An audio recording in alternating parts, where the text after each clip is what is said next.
Listo. Buen día para los asistentes a la audiencia. El usuario Hernán Arias Vidales puede encender su cámara. Por favor, tiene la manito alzada igualmente. Gracias, doctora. Buenos días. ¿Me escuchan bien? Alzaba la mano para ver si me escuchaban bien. Sí, qué pena, doctor, es que tuve aquí un inconveniente para iniciar. Discúlpeme, permítame aquí. Bueno, su merced es el apoderado, entiendo, de el acreedor que tiene embargo de remanente, ¿sí? Sí, correcto, señoría. Listo, doctor. Bueno, espéreme a ver quién más está pidiendo acceso. No, nadie más. Bajamos la manito. Listo. Bueno, siendo las 9:15 de la mañana, hoy 23 de agosto de 2022, pues este despacho deja la constancia del inicio de la diligencia que estaba prevista o está prevista dentro del proceso ejecutivo 2014-54, proveniente del Juzgado Tercero Civil del Circuito de Tunja, que ahora pues es del conocimiento de este juzgado. El objeto de esta audiencia o diligencia es llevar a cabo el remate de bien de propiedad del demandado en el presente asunto. No obstante, pues como igual pues se deja la constancia que se remitió el link o el acceso, se dio el enlace para el acceso a la sala digital, a los apoderados de las partes, al apoderado del litis consorte y también pues igual al doctor Hernán Arias Vidales, quien es apoderado de acreedor que tiene medida cautelar de embargo de remanentes, estando solamente presente usted. Doctor, previo pues entrar a emitir algún pronunciamiento, le concedo el uso de la palabra para que por favor haga su presentación. Al finalizar, por favor acerque a la cámara los documentos que lo identifican. Gracias, señoría. Saludos extensivo a usted. Buenos días. Mi nombre es Hernán Arias, cédula, tarjeta profesional. De hecho, el Consejo Superior de la Judicatura. Exhibo mi tarjeta profesional. Dirección de notificación. Encuentro la cédula. Dirección de notificación. Piso. Correo electrónico hernanariasabogado@gmail.com, señoría. Actúo en esta diligencia como apoderado efectivamente del señor Luis Aririo Caro y Edgar Darío Pedrosa, quienes tienen embargo de remanente que proviene del Juzgado Segundo Civil de Circuito con radicado 2021-252, señoría. Gracias. Bien, doctor, pues conforme a lo obrante en el expediente, no sé si el doctor tenga conocimiento, pues que el día de ayer se notificó la providencia emitida el día viernes, con la cual pues el despacho se pronunció frente a una solicitud efectuada por la demandante y por el demandado. Permítame un momento, doctor, porque yo me refiero a ellos y no los nombres, permítame.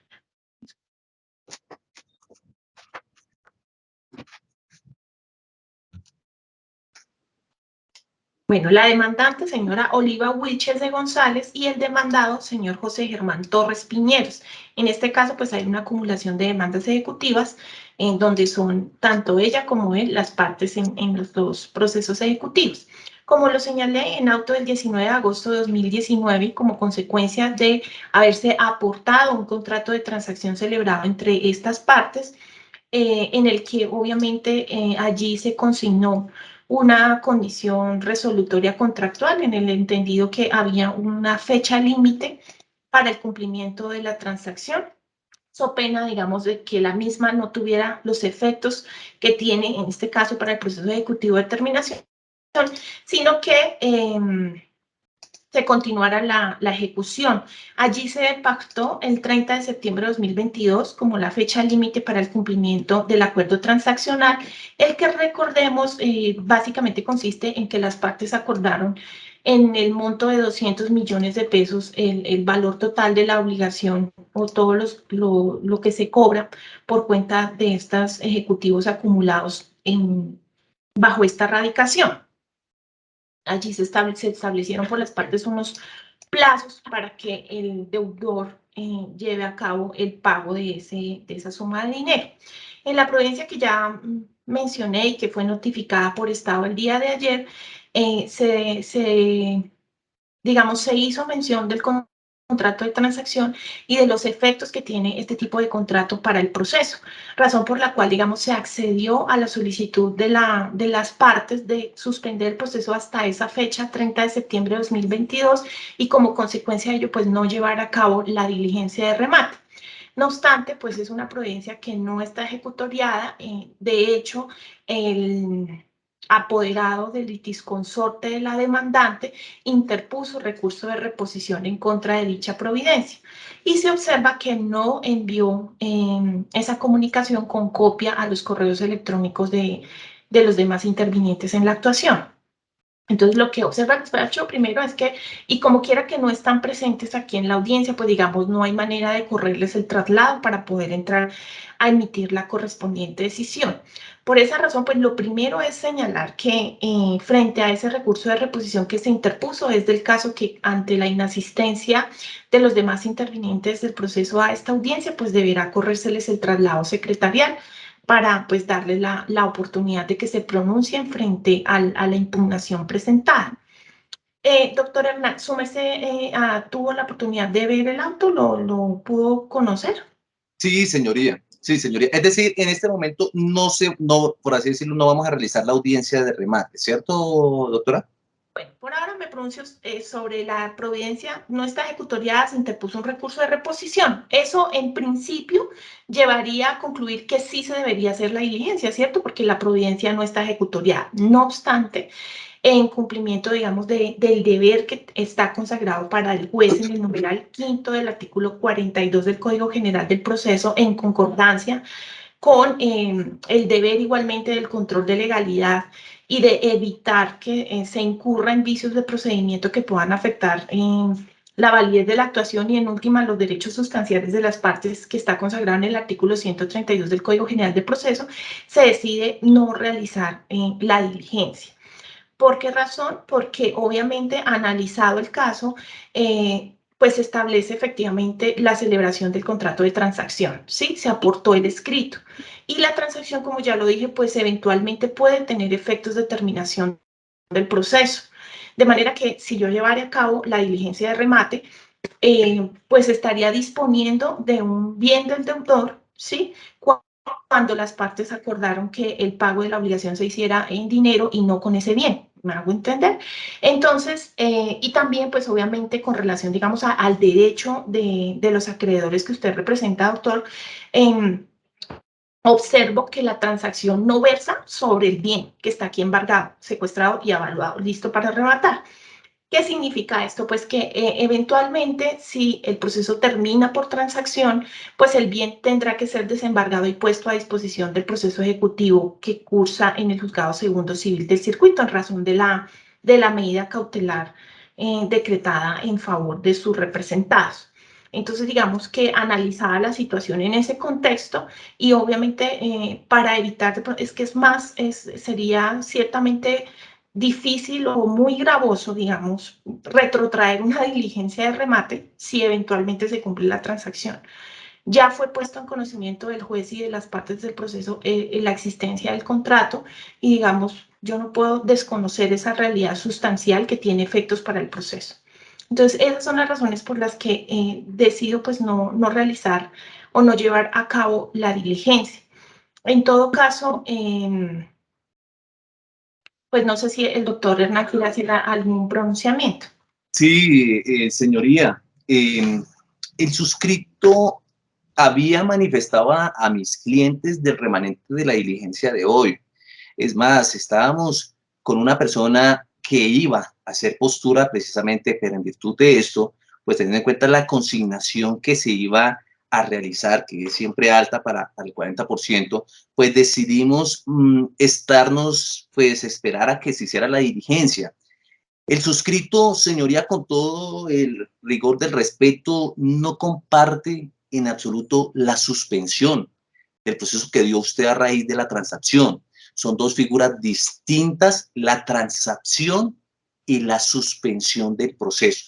¿Por qué lo manifiesto? Y lo quiero dejar para que su señoría, dentro del auto que una de las partes presentó recurso, el suscrito se adhiere a ese recurso de reposición para que su efecto se revoque ese auto del 19 de agosto, mediante el cual su despacho suspende el proceso a raíz de una transacción.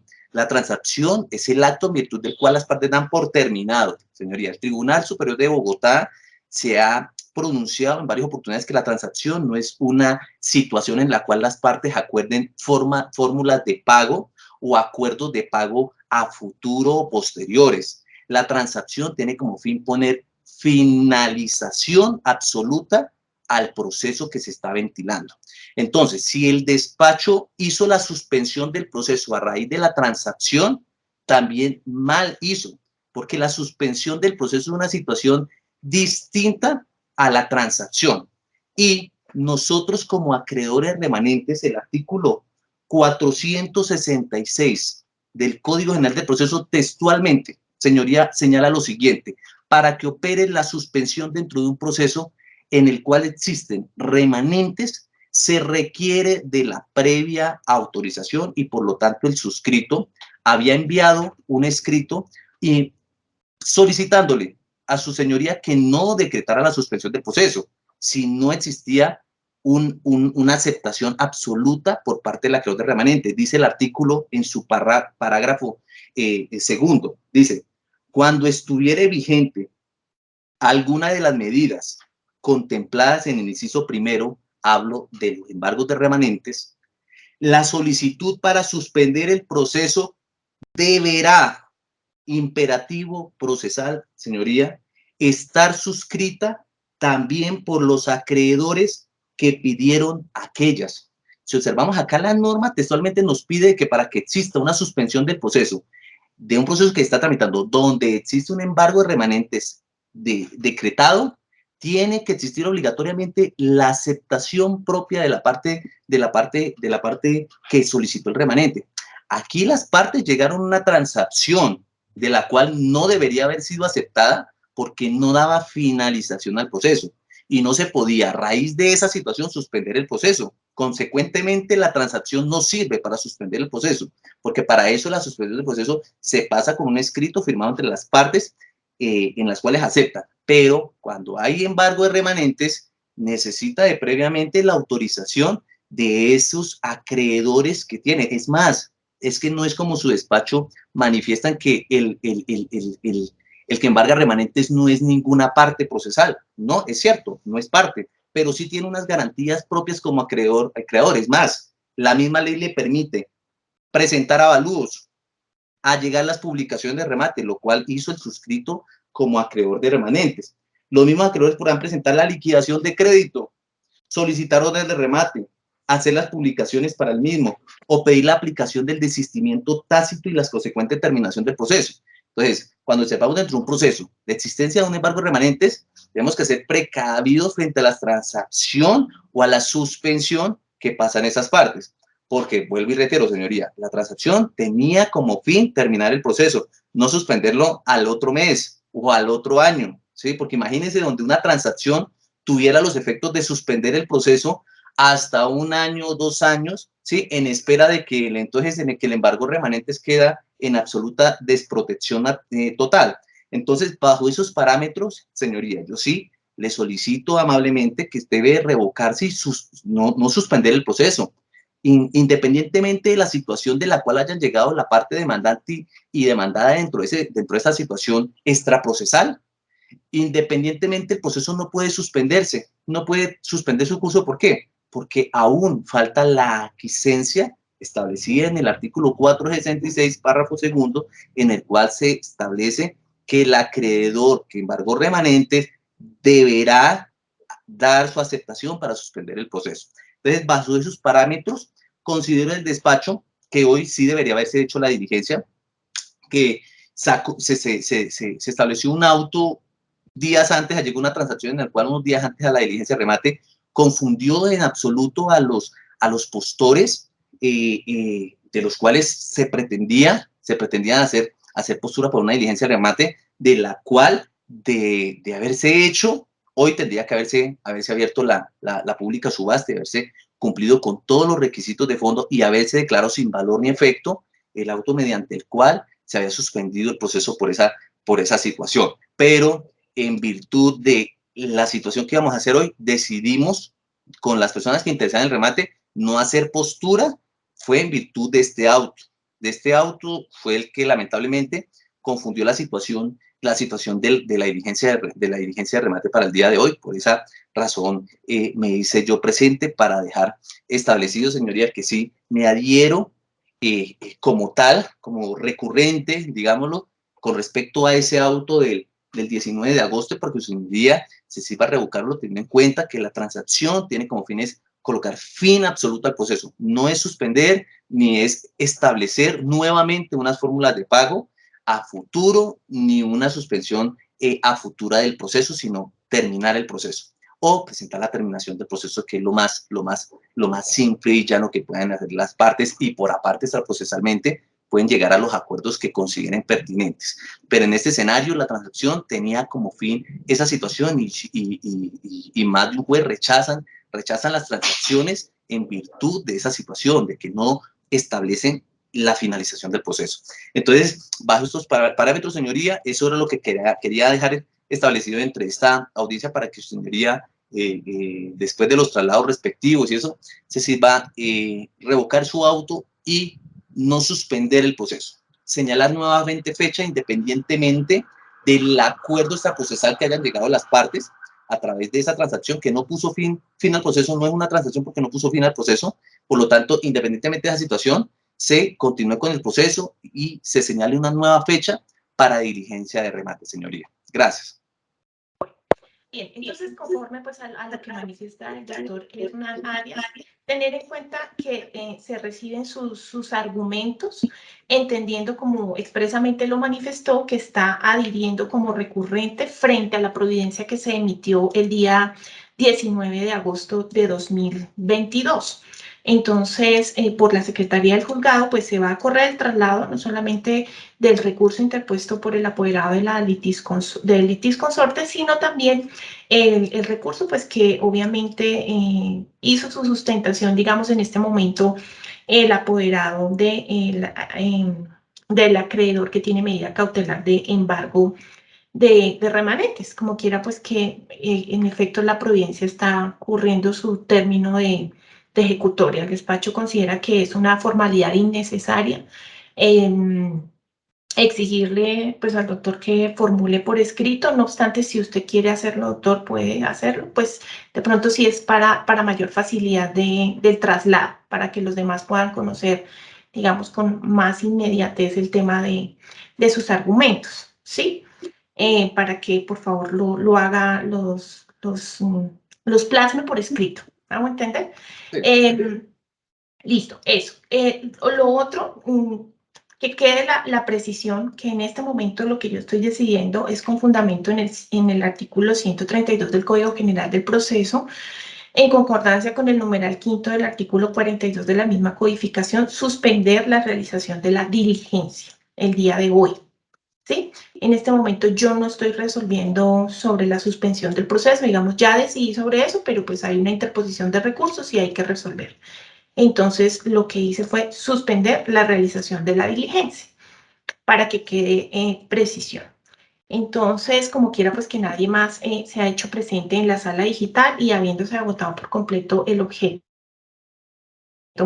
de esta sesión. Entonces, este cierra siendo las 9:33 de la mañana, hoy 23 de agosto de 2022.